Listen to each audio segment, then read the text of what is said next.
வணக்கம் and welcome. நான் இன்னைக்கு உங்களுக்காக 2010 வெளிவந்த ஒரு அட்வென்ச்சர் சர்வைவல் மூவியை தாங்க கொண்டு வந்திருக்கேன். ஒரு அடர்ந்த ஆழமான ஆபத்து நிறைஞ்ச காட்டுப்பகுதி. அதுக்கு நிறைய ஹாரிஃபிக்கான ஸ்டோரிஸுமே இருக்கு. இதுவரை மனுஷங்க யாரும் அதுக்குள்ள போனதும் கிடையாது. அப்படி போனவங்களும் உயிரோட வீடு திரும்பினதும் கிடையாது. காரணம் அங்குள்ள ஒரு பிளட் சக்கிங் கிரியேச்சர். ஈவன் மனுஷங்களோட சத்தம் கூட தேவையில்ல, அவங்களோட வாசனையை வச்சு கண்டுபிடிச்சு வந்து கண்ட தொட்டமாக்கிடும். ஸோ அப்படிப்பட்ட இடத்துல வந்து மாட்டிக்கிட்ட ஒரு பொண்ணுக்கு என்ன நடந்தது, அந்த கிரியேச்சர் கிட்ட இருந்து உயிர் பொழைச்சாலா இல்லையா அப்படின்றதுதான் படத்தோட story line. So once again, warm welcome to our channel Tamil Critic.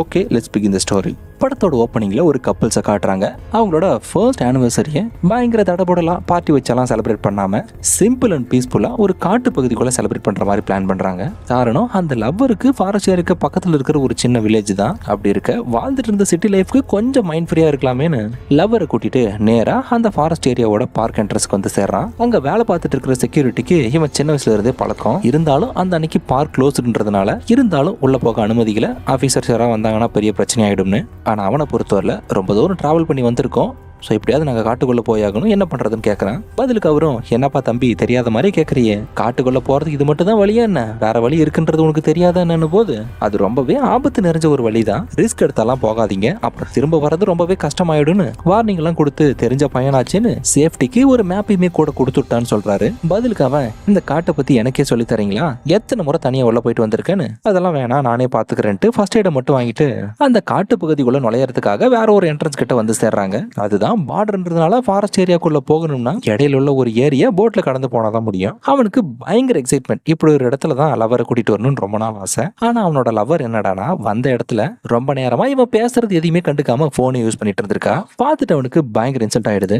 இதுக்காக தான் உன்னை இங்க கூட்டிட்டு வந்தனா, எவ்வளவு அழகான ஒரு இடத்துக்கு வந்திருக்கும், சுத்தி பார்த்து என்ஜாய் பண்ணுவியா, அதை விட்டுட்டு ஸ்மார்ட் போன் நோண்டிட்டு இருக்கேன்னு திட்டி அதையெல்லாம் காட்டுக்குள்ள கொண்டு வராத பேக்லயே வச்சுட்டு வாங்கும் போது சரின்ட்டு அவளும் கார்லேயே போனை வச்சு கேம்பிங் போடுறதுக்கான திங்ஸ், சாப்பாடு பிளஸ் ஃபர்ஸ்ட் எய்டு அதை மட்டும் எடுத்துக்கிட்டு போட் வழியா ஆத்த கடந்து அந்த பக்கம் காட்டு பகுதிக்கு வந்து சேர்றாங்க. அப்பதான் போட்டை தரையில் இழுத்து கொண்டு வைக்கும் போது இடையில அவனோட கால் மாட்டி சரணா அவனோட கால் பயங்கரமா ட்விஸ்ட் ஆயிடுச்சு. பயங்கரமான வலி இருந்தாலும் அடிப்பட்டதுனால அவங்களோட மொமெண்ட் வேஸ்ட் ஆயிடக்கூடாதுன்னு அதெல்லாம் ஒண்ணு இல்லைன்னு பெருசா கண்டுக்காம எமர்ஜென்சிக்காக மெடிக்கல் கிட்டையும் அண்ட் சேஃப்டிக்காக அனிமல் ரெப்பலன்ட் ஸ்ப்ரேவும் அண்ட் கொஞ்சம் ஃபிளார்ஸையும் எடுத்துக்கிட்டு அப்படியே காட்டுக்குள்ள மூவ் ஆன் பண்ணி போறாங்க. இருந்தாலும் அவளுக்கு பயங்கர பதட்டம், ஏன்னா இவ்வளவு பெரிய பயமுறுத்தக்கூடிய காட்டுக்குள்ள நம்ம மட்டும் தனியா போறமே ஏதாவது நடந்துருமோன்னு. அண்ட் அவளோட லைஃப்ல புதுசா கேம்பிங் போறது இதுதான் முதல் டைம். குறிப்பா சொல்ல போனா இந்த மாதிரி அடர்ந்த காட்டு பகுதிக்குள்ள தென் அப்படியே போற வழியில இவங்கள மாதிரியே சில கப்புள்ஸ் அங்க இருக்கிறத பார்த்ததுக்கு அப்புறம் தான் ஓகே எந்த பிரச்சனை இல்லை அப்படின்னு பெட்டரா ஃபீல் பண்றான். தென் ஈவினிங் டைம் ஆயிடுச்சுன்னு அங்கேயே ஒரு இடத்த ஃபிக்ஸ் பண்ணி நைட் அங்க தங்குறதுக்காக ஒரு டென்ட்டை போடுறாங்க. பகல் முடிஞ்சு கொஞ்சம் கொஞ்சமா இருட்டாக ஆரம்பிக்குது. பாய் ஃப்ரெண்ட் என்ன பண்றான், கேம்ப் ஃபயர் போடுறதுக்காக விறகு வேணுமேனு சொல்லிட்டு காட்டுக்குள்ள கிளம்புறான். அப்பதான் அங்க வந்த தேர்ட் பர்சன் ஒருத்தன் கையில மீனோட இன்ட்ரோ கொடுத்து பேசுறான். ஆக்சுவலா இங்க என்னோட வேலை என்னன்னா, புதுசா உங்களை மாதிரி சுத்தி பாக்குற கப்புள்ஸ்க்கோ கேம்பர்ஸ்க்கோ அவங்களுக்கு என்ன உதவி வேணுமோ அதை செஞ்சு கொடுப்பேன், ஸோ ஏதாவது தேவைப்படுச்சுன்னா சொல்லுங்கன்ட்டு கிளம்புறான். பதிலுக்கு அவளும் சின்னது ஒரு காம்ப்ளிமெண்ட்டுக்காக ஓகே பரவாயில்ல, நீங்க இன்னைக்கு நைட்டு தங்கிட்டு சாப்பிட்டு போக கூடாதுன்னு போது சரின்ட்டு அவனும் ஓகே நிடுறான். அப்பதான் காட்டுக்குள்ள விறகு எடுக்க போன பாய் ஃப்ரெண்ட் மறுபடியும் வரான். புதுசா ஒருத்தன் வந்து தன்னோட கேர்ள் ஃப்ரெண்ட் கிட்ட பேசிட்டு இருக்கிறத பார்த்ததும் அவனுக்கு செம்ம காண்டாயிடுது. உடனே அவளை தனியா கூப்பிட்டு நம்மளே தனியா பிரைவசியா என்ஜாய் பண்ணணுன்றதுக்காக தான் இந்த மாதிரி ஒரு ட்ரிப்பை பிளான் பண்ணி வந்திருக்கோம், அதை தெரிஞ்சும் ஏன் நீ இன்ட்ரோ கொடுத்து பேசிட்டு இருக்க, கட் பண்ணி அனுப்ப வேண்டியதானு போது அதை கேட்டு அவளும் ஒரு செகண்ட் யோசிச்சு பாக்குறா. சொன்ன மாதிரி பாய் ஃப்ரெண்ட் சொல்றதுலயும் பாயிண்ட் இருக்குன்னு இவங்க ரெண்டு பேரும் டென்ட்டுக்குள்ள இருந்து பேசிட்டு இருந்த விஷயம் வெளியில இருந்தவனுக்கு நல்லாவே கேட்டுருச்சு. கரெக்டா அவ சொல்ல வரவும் நான் அப்படியே கிளம்புறான்றான். இதுக்கு இடையில டைம் போனதுல நல்லா இருட்டு கட்டிடுச்சு. சோ இதுக்கு மேல அவனை எப்படி போக சொல்றதுன்னு லைட்டா தயக்கமா இருந்தாலும் வேற வழி இல்லாம பேசுனதை வச்சாலும் தப்பா எடுத்துக்காதீங்க, சாரி, இன்னைக்கு நைட்டு நீங்க கூடவே தாராளமா தங்கலான்றாங்க. தென் டின்னர் சாப்பிட்டதுக்கு அப்புறம் 3 பேருக்கு இடையில இருந்த கான்வர்சேஷன் நல்லா தான் போயிட்டு இருந்தது. தென் சடனா ட்ரிங்க்ஸ் பண்ணி முடிச்சுட்டு கண்டபடி கெட்ட வார்த்தையில திட்டிட்டு அவன் பாட்டுக்கு கிளம்ப. இதை கேட்ட 2 பேருமே கட்டுப்படுத்த முடியாத கோவம். நம்பி தங்க வச்சதுக்கு நல்லா உன்னோட புத்தியை காட்டிட்ட பாத்தியாடான்னு அவங்களுக்கு இடையில சண்டை வருது. அப்புறம் அந்த ஆள் அங்க இருந்து போயிடுறான். இருந்தாலும் பாய் ஃப்ரெண்டுக்கு அவன் போனதுக்கு அப்புறமும் மனசே கேட்கல. அவன் ஆளும் ஆட்டிடியூடும் பார்க்கவே ஒரு மாதிரி இருந்ததுனால மறுபடியும் வந்துருவானோன்னு அப்புறம் அவ தான் கன்வின்ஸ் பண்றா. அதெல்லாம் ஒன்றும் பயப்பட தேவையில்ல, விடிஞ்சா ரொம்ப தூரம் நடக்க வேண்டியது இருக்கு, குழப்பிக்காம கொஞ்சமாவது ரெஸ்ட் எடுக்கிற வேலையை பாருன்ட்டா. தென் அடுத்த நாள் காலையில திங்ஸ் எல்லாம் பேக் பண்ணிட்டு அகைன் ஹைக்கிங்க ஸ்டார்ட் பண்றாங்க. அவங்க போக வேண்டிய பகுதி காட்டுக்குள்ள இருக்கிற ஒரு அழகான ஃபால்ஸ் ஏரியா. ஆனா பாய் ஃப்ரெண்ட் அங்கதான் கூட்டிட்டு போறான்ற விஷயம் அவளுக்கு தெரியாது. சஸ்பென்ஸோடவே அந்த இடத்துக்கு போனா சர்ப்ரைஸா இருக்கட்டுமேனு கண்ணு கட்டி காட்டுல கூட்டு போற கதையா தான் அவளுக்கு அந்த ட்ரிப் இருக்கு. அப்பதான் போயிட்டு இருந்த வழியில விலங்கோட கால் தடம் ஒன்று இருக்கு. ஆனா அது யூஸ்வலான அனிமல்ஸோடது இல்லாம அன்யூஷுவலா ரொம்ப பெருசா இருக்கு. ஈவன் அது எந்த விலங்கோட கால் தடன்னு கூட அவனால ஃபைண்ட் அவுட் பண்ண முடியல. எங்க இந்த விஷயத்த கேர்ள் ஃப்ரெண்ட் கிட்ட சொன்னா பெருசா நினைச்சு பயந்துக்குவாளோன்னு பார்த்த விஷயத்த அவகிட்ட சொல்லல, தனக்குள்ள வச்சு அப்படியே மறைச்சிட்டான். தென் போயிட்டு இருந்த வழியில நடந்து போனா போய் சேர வேண்டிய இடத்துக்கு லேட் ஆயிடுமேனு பாய் ஃப்ரெண்டுக்கு அந்த அடர்ந்த காட்டுக்குள்ள ஷார்ட் கட் ஒன்று தெரியும், அது வழியா கூட்டு போறான். டைம் ஆக ஆக சூரிய வெளிச்சம் வேற மறைஞ்சிட்டே போகுது. ஆனா இன்னும் அந்த நீர்வீழ்ச்சி இருக்கிற இடத்துக்கு போய் சேர்ந்த பாடு இல்ல. நடந்து நடந்து ரொம்ப டயர்ட் ஆயிட்டாங்க. சோ அங்கே ஒரு இடத்துல நைட்டு தங்கிடலான்னு கேம்ப் ஒன்று போடுறாங்க. பாய் ஃப்ரெண்டுக்கு ஆரம்பத்துல போட்ல இடிச்சு அடிபட்ட அந்த காயம் ரொம்பவே பெருசாகி மோசமான நிலைக்கு போயிடுச்சு. தென் அவ தான் கிளீன் பண்ணி பேண்டேஜ் எல்லாம் போட்டு விடுறா. கொஞ்ச நேரம் பேச இருந்துட்டு அப்படியே டென்ட்டுக்குள்ள தூங்க போயிட்டாங்க. ரொம்ப நேரத்துக்கு பின்னாடி திடீர்னு நடு ராத்திரில கேர்ள் ஃப்ரெண்டுக்கு முழிப்பு வருது. சுத்தி ஏதோ சத்தம் கேட்டு அண்ட் ரொம்ப நேரமா யாரோ ஒருத்தர் டென்ட்டுக்கு வெளியில இருந்து இவங்களை வாட்ச் பண்ணிட்டு இருக்கிற மாதிரி ஃபீல் ஆகுது. தென் அவங்க இருந்த இடத்துல இருந்து கொஞ்சம் தூரம் தள்ளி ஒரு மரத்துக்கிட்ட இருந்து ஏதோ ஒன்னு அசைற மாதிரி இருக்க. ஃபர்ஸ்ட் அவ என்ன நினைச்சானா டூரிஸ்டுக்கு உதவி பண்றேன்னு சொல்லி இன்ட்ரோ கொடுத்து பேசிட்டு வம்பு எடுத்துட்டு போன அந்த தேர்ட் பர்சன் தான் மறுபடியும் பிரச்சனை பண்ண பின்தொடர்ந்து வந்துட்டானான்னு பார்த்தா ஆக்சுவலா அவன் கிடையாது, சம்திங் வேற ஏதோ. தூங்கிட்டு இருந்த பாய் ஃப்ரெண்டை எழுப்பி அவ பார்த்த விஷயத்தை எக்ஸ்பிளைன் பண்ணி என்னன்னு போய் பார்க்க சொல்றா. ஆல்ரெடி அரை தூக்கத்துல இருந்தவன் அதெல்லாம் ஒண்ணும் இல்ல, காட்டுக்குள்ள இருக்கமில்ல, காத்துல மரம் அசைஞ்சா கூட யாரோ நிக்கிற மாதிரியும் பயமுறுத்துற மாதிரியும் தான் இருக்கும். சோ அதையெல்லாம் போட்டு குழப்பிக்காத, ஃபர்ஸ்ட் நல்லா தூங்கு, நாளைக்கு விடிஞ்சதும் ரொம்ப தூரம் நடக்க வேண்டியது இருக்குன்னு சமாதானப்படுத்தி தூங்க வச்சுட்டான். அப்புறம் விடிஞ்சதுக்கு பின்னாடி தான் அவங்களுக்கு ஒரு அதிர்ச்சி காத்துட்டு இருந்தது. சொன்ன மாதிரியே அவ போய் பார்க்க சொன்ன இடத்துல மரக்கிளைங்க எல்லாம் உடஞ்சு கிடந்திருக்கு.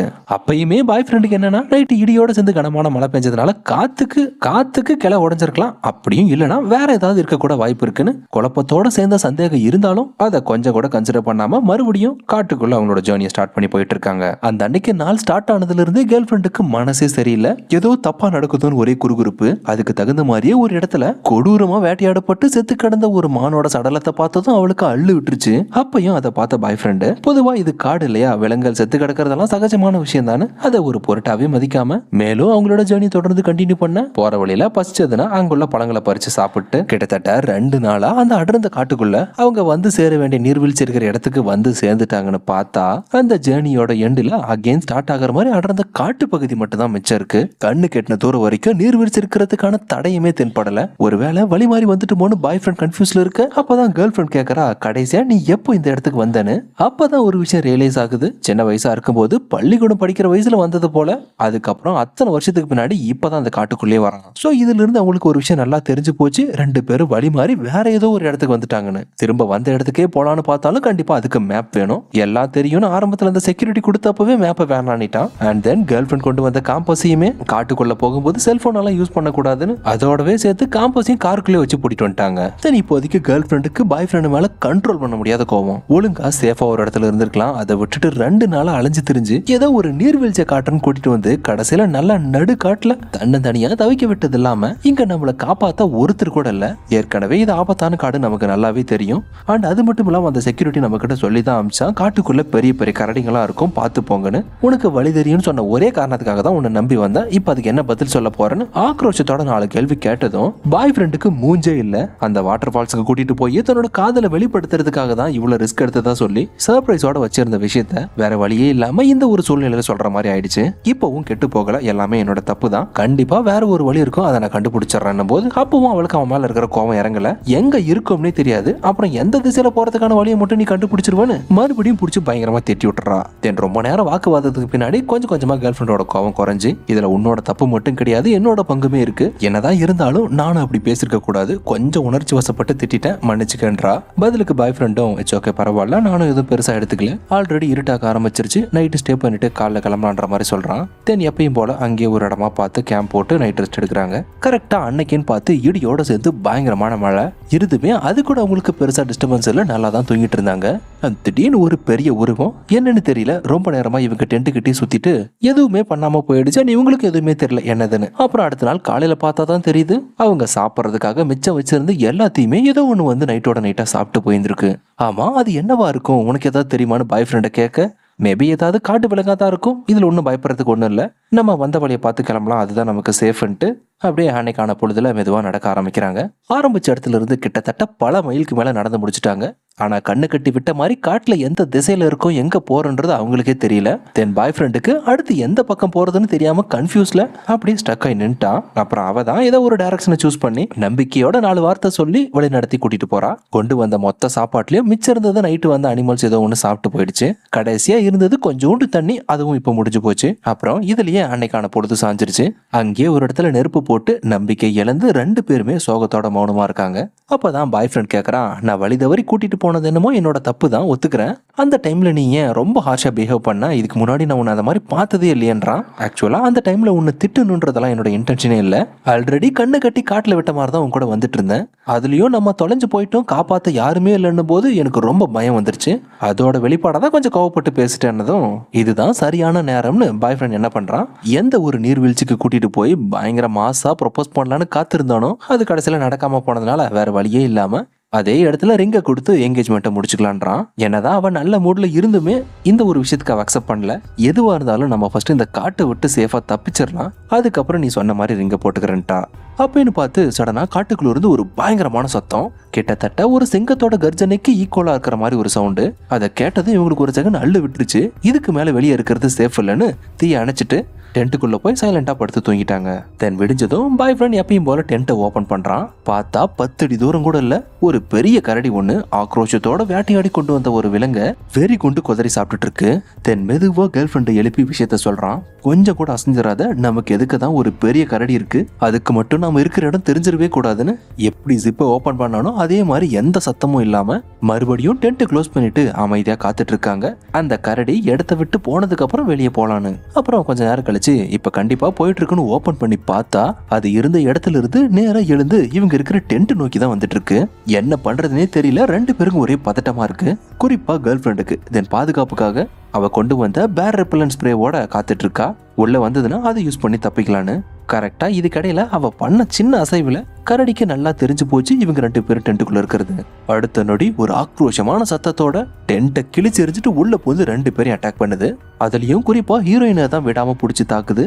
ஏன்னா அவகிட்ட தான் அந்த பேர் ரெப்பலன்ட் ஸ்ப்ரே இருக்கு. தென் அவளை காப்பாத்துறதுக்காக பாய் ஃப்ரெண்ட் அந்த கரடி கூட எதிர்த்து சண்டை போட முயற்சி பண்றான். ஆனா அதெல்லாம் நடக்கக்கூடிய விஷயமா என்ன, அது இருக்கிற வெயிட்டுக்கு 2 ஆள் சேர்ந்தா கூட அதை எதிர்த்து சண்டை போட முடியாது. அப்படி இருக்க அவனோட முயற்சி அத்தனையுமே வேஸ்ட் ஆயிடுச்சு. கடைசியில கரடியோட கவனம் அவ பக்கம் இருந்து இவன் பக்கம் மாற அவனோட தொடையை கடிச்சு இழுத்து கொதற ஆரம்பிக்குது. ரத்தம் பீச்சு அடிச்சுட்டு செதற அவனை காப்பாத்துறதுக்காக மயக்கத்துல இருந்து முழிப்பு வந்ததும் அவ வச்சிருந்த அந்த பேர் ரெப்பலன்ட் ஸ்ப்ரேவை யூஸ் பண்றா. அப்பதான் அந்த கரடி அந்த ஸ்ப்ரேக்கு ரியாக்ட் ஆனதும் அட்டாக் பண்றதை அப்படியே நிறுத்திட்டு பயந்து அங்கிருந்து ஓடிடுச்சு. பாய் ஃப்ரெண்டுக்கு அடிபட்டு இருக்கிற நிலைமைக்கு அவனால ஒரு அடி கூட எடுத்து வைக்க முடியாது. அப்படி இருக்க சூழ்நிலையில 2 பேர்ல யாராச்சும் ஒருத்தர் தான் தப்பிக்க முடியும். சோ நீ என்ன பத்தி கவலைப்படாத, சீக்கிரமா இந்த இடத்த விட்டு தப்பிச்சு போயிடுன்னு கேர்ள் ஃப்ரெண்ட் சொல்றான். இல்ல என்ன ஆனாலும் பரவாயில்ல, உன்னை விட்டு நான் போறதா இல்ல, கண்டிப்பா இதுல இருந்து நம்ம தப்பிக்க தான் போறோம், நீ ஒன்னும் கவலைப்படாதன்ட்டு ஒரு துணி எடுத்து அடிபட்டு இருக்கிற காலில் கட்டி அவனை எழுப்பி நடக்க வைக்கிறதுக்காக முயற்சி பண்றா. ஆனா அவங்களோட கெட்ட நேரம் பயந்து ஓடி போன கரடி மறுபடியும் அவங்க இருக்கிற இடத்துக்கே வந்துருச்சு. பட் இந்த முறை அதோட தாக்குதலே வித்தியாசமா இருக்க பாய் ஃப்ரெண்டை கடிச்சு கொதறி கேர்ள் ஃப்ரெண்டோட கண்ணுக்கு முன்னாடியே ரத்தம் சொட்ட சொட்ட கொடூரமா கொண்டு வெறி கொண்டு இழுத்துட்டு போயிடுச்சு. ஈவன் கண்ணு எதிர பாய் ஃப்ரெண்டோட சாவு இருந்துமே அவளால எதுவுமே பண்ண முடியல. அப்படியே அந்த இடத்துல உறைஞ்சு போனவ சுயநினைவு வந்ததுக்கு அப்புறம் தான் அதுகிட்ட இருந்து உயிர் பொழைக்கிறதுக்காக தப்பி ஓடணுன்றதே ஞாபகத்துக்கு வருது. கடைசியில பாய் ஃப்ரெண்டோட சாவுல தான் இவளோட சுதந்திரம் கிடைச்ச மாதிரி ஆயிடுச்சு. தென் அங்கிருந்து மூச்சு வாங்க ஓட ஆரம்பிக்கிறா தன்னோட உயிரை காப்பாத்திக்கிறதுக்காக. வெளிப்போட இருந்தாலும் கண்ணை கட்டி விட்ட மாதிரி எந்த திசையில போறோன்னு தெரியாம அவ பாட்டுக்கு கண்ணா பின்னான்னு ஓட ஆரம்பிச்சவ ஒரு கட்டத்துல மரத்துல இடிச்சு முட்டி அங்கேயே மயங்கி விழுந்துட்டா. அப்புறம் ரொம்ப நேரத்துக்கு பின்னாடி மயக்கத்துல இருந்து முழிப்பு வருது. அவளுக்கு எல்லாமே கனவுல நடந்த மாதிரி இருக்கு. அவளோட பாய் ஃப்ரெண்ட் ஆசையா இவளுக்கு கொடுக்க வச்சிருந்த ரிங்க கடைசியில இந்த மாதிரி ஒரு இக்கட்டான சூழ்நிலையில இறந்து போனவங்களோட நினைவா போட்டுக்கிற மாதிரி ஆயிடுச்சு. இப்படிப்பட்ட ஒரு மொமெண்ட் யாருக்கும் கிடைச்சிடக்கூடாதுன்னு தான் காட்டுக்குள்ள வந்தாங்க. கடைசியில அவங்களோட கதி இந்த மாதிரி அவன் அவளை எதிர்பார்க்கல. உதவிக்காக சுத்தி முத்தி கத்தி கூப்பிட்டு பாக்குறா, ஆனா யாருமே இல்ல. சொல்ல போனா அந்த காட்டுல இப்ப அவ ஒருத்தி மட்டும் தான் இருக்கா. உயிரை காப்பாத்திக்கணும்னா ஏதாவது பண்ணிதான் ஆகணும்னு கொஞ்சம் கொஞ்சமா இருட்டாக ஆரம்பிச்சதும் மறுபடியும் அதே கரடியோட சத்தம் கேக்குது. பக்கத்துலதான் எங்கேயோ இருக்குன்னு, கண்டிப்பா இவ இருக்கிற இடத்த மோப்பம் பிடிச்சு வந்துடும். அதுகிட்ட இருந்து எப்படியாவது இன்னைக்கான நைட்டை கடந்தே ஆகணும்னு வேக வேகமா பக்கத்துல இருந்து ஒரு மரத்துல ஏறி சேஃப் ஆயிட்டா. ஏன்னா பொதுவாவே கரடிகளால மரங்கள் மேல ஏற முடியாது, இயல்பாவே அதுங்களோட வெயிட் அதிகன்றதுனால. அந்த அன்னைக்கு நைட்டை மரத்தையும் உயிரையும் கையில பிடிச்சிட்டு தான் விடியற வரைக்கும் சேஃபா தூங்கினா. சடனா அப்பேன்னு பார்த்து அவ இருக்கிற காட்டுக்கு மேல ஹெலிகாப்டர் ஒண்ணு பறந்து போற சத்தம் கேக்குது. எப்படியும் தப்பிச்சிடலான்ற நம்பிக்கையோட அவளும் தன்னால முடிஞ்ச வரைக்கும் சத்தத்தை எழுப்பி பாக்குறா, கையசிச்சு பாக்குறா. ஆனா எந்த ரெஸ்பான்ஸுமே அவளுக்கு வந்த பாடு இல்ல. காரணம் காட்டோட ஆழமான பகுதியில் இருக்கிறதுனால அவளோட எல்லா முயற்சியுமே கடைசியில வீணாயிடுச்சு.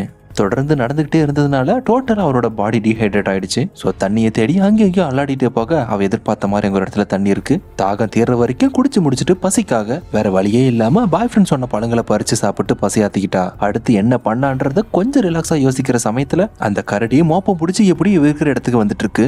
அகெயின் அவளுக்கு ஒரு செகண்ட் உயிரே போயிடுச்சு. தென் அங்க இருந்து எடுத்த ஓட்டம் தான் சத்தம் கேட்டு இவ ஓடுறான்னு தெரிஞ்சு அதுவும் இவளை பின்தொடர்ந்து துரத்திட்டே வருது. அவளால முடிஞ்ச வரைக்கும் முழு முயற்சியும் போட்டு கஷ்டப்பட்டு ஓடி வந்துமே கடைசியா ஒரு இடத்துல விளிம்புல மாட்டிக்கிட்டா. அப்பதான் அவளுக்கு ஒரு விஷயம் ரியலைஸ் ஆகுது. எந்த ஒரு நீர்வீழ்ச்சியை காட்டணும்னு பாய் ஃப்ரெண்ட் ஆசையோட கூட்டிட்டு வந்தானோ கடைசியில அந்த ஒரு நீர்வீழ்ச்சியோட விளிம்புல தான் நின்னுட்டு இருக்கா. ஆனா என்ன பண்றது, விதி அவங்களோட வாழ்க்கையில இப்படி விளையாடுன்னு கொஞ்சம் கூட எதிர்பார்க்கல. அவளோட ஆசை கனவு எல்லாமே நிராசையாயிடுச்சு. அண்ட் தென் இப்போதைக்கு அவ மனசுல இருக்கிற ஒரே விஷயம் தன்னோட உயிரை காப்பாத்திக்கணுன்றது மட்டும்தான். அதுக்காக அடுத்து என்ன வந்தாலும் அதை சமாளிக்கலாம்னு முடிவு பண்ணிட்டா. அண்ட் தென் நெக்ஸ்ட் ஒரு திட்டம் போடுறா. அந்த கரடி கிட்ட இருந்து தப்பிக்க ஒரே வழி அவ இருக்கிற நீர்வீழ்ச்சிக்கு அந்த பக்கம் போனாதான் உண்டு. சோ சத்தத்தை எழுப்பி ட்ரிக்கியா அவ இருக்கிற இடத்துக்கு வர வச்சா. எப்படியும் அது இவளை தாக்க வர டைம்ல தடுக்கி ஃபால்ஸில் விழுந்து செத்துருந்தான் ஒரு பிளான் போட்டு வச்சிருந்தா. ஆனா அதுக்கு மாறா இவ எவ்வளவு சத்தம் எழுப்பியுமே அது இவ கிட்டையே வரல. சரின்ட்டு அவ்வளவு மெதுவா ஃபால்ஸு கீழே இறங்கி அங்கேயே ஒரு இடத்துல அடிப்பட்ட காலுக்கு குச்சி வச்சு கட்டி கட்டெல்லாம் போட்டுட்டு அப்படியே அந்த அன்னைக்கு நைட்டை கையில ஒரு பிளாரோடவே காலத்தை கழிச்சிடறா. அடுத்த நாள் விடிஞ்சா அவளுக்கு முழுசா சுயநினைவே சரியா இல்ல. அவளோட பாடி டோட்டலா ட்ரை ஆயிடுச்சு. அண்ட் அவளுக்கு இருந்த நம்பிக்கையும் சுத்தமா போயிடுச்சு. இருந்துமே வேற வழியே இல்லாம அப்படியே நடந்து மூவ் ஆகுறா. அப்பதான் அவளுக்கு அங்க ஒரு அதிசயம் காத்துட்டு இருந்தது. எந்த ஒரு விலங்குகள் நடமாட்டமே இல்லாத காட்டுக்குள்ள ஒரு மான் உயிரோட மேய்ஞ்சிட்டு இருக்கிறத பார்த்ததும் அவளுக்கு நம்பிக்கை வர ஆரம்பிச்சிருச்சு. ஓகே, நம்ம இப்ப சேஃபான இடத்துல தான் இருக்கோம்னு. தென் அங்கிருந்து லைட்டா மனசுக்குள்ள சந்தோஷத்தோட அவளோட பயணத்தை தொடர்ந்து ஆரம்பிக்கிறா. இங்க மான்கள் எல்லாம் உயிரோட சுத்ததுன்னா அப்ப கண்டிப்பா கரடிகள் இருக்கிறதுக்கு வாய்ப்பே இல்லைன்னு. தென் ஃபைனலா எந்த காட்டோட என்ட்ரன்ஸ்ல அவங்களோட ஜேர்னி ஸ்டார்ட் ஆச்சோ சேம் அதே இடத்துல இவளை கொண்டு வந்து விட்டுருக்கு. தென் அங்க இருந்த போட்டு எடுத்துக்கிட்டு நேரா ஆத்து கடந்து அந்த பக்கம் வந்து சேர்றா. கரெக்டா அவ இப்ப இருக்கிற நிலைமைக்கு அவளோட உடம்புல சுத்தமா சத்தே இல்ல.